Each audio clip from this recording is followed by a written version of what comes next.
ہمارے جو بچے ہیں یہاں پہ ان کا مستقبل جو ہے نا خراب ہو رہا ہے۔ سرکاری اسکولوں کا کوئی فیچر نہیں ہے۔ سارے بچے یہاں پہ آ کے خود پڑھتے ہیں بس۔ تبدیلی سرکار کے صوبے میں تعلیمی نظام بری طرح متاثر۔ وزیراعلیٰ ہاؤس سے چند کلومیٹر کے فاصلے پر واقع government primary school Hyderabad number 4 8 سالہ تعلیمی ایمرجنسی سے محروم ہے۔ اسکول میں 7 اساتذہ کی ضرورت ہے، تاہم صرف 3 ہی موجود ہیں۔ اساتذہ کی کمی کے باعث طلباء خود تدریس کرنے پر مجبور ہو گئے۔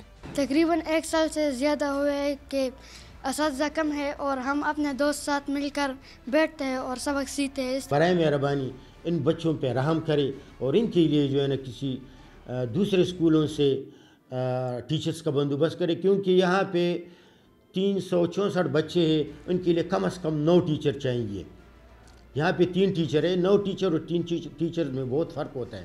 والدین شکایات کر کے تھک گئے، لیکن اساتذہ کی کمی کا مسئلہ حل نہ ہو سکا، جس سے بچوں کی کارکردگی شدید متاثر ہو رہی ہے۔ ٹیچر کی کمی ہے، بچے ہیں پر پڑھائی نہیں ہے، تعلیم نہیں ہے، ان کی کاپیاں چیک کرنے والے کوئی نہیں ہے۔ ہم حکومت سے مطالبہ کرتے ہیں کہ ہمیں دو تین اساتذہ دیں۔ یہ صورتحال صرف حیدرآباد ہی میں نہیں بلکہ صوبے کے اکثر اضلاع میں سرکاری اسکولوں کا ایسے ہی حال ہے۔ تبدیلی کے بلند و بانگ دعووں کے باوجود اساتذہ کی کمی پوری نہیں کی جا رہی۔ کیمرامین تنویر اقبال کے ساتھ سراج الدین، ڈون نیوز، پشاور۔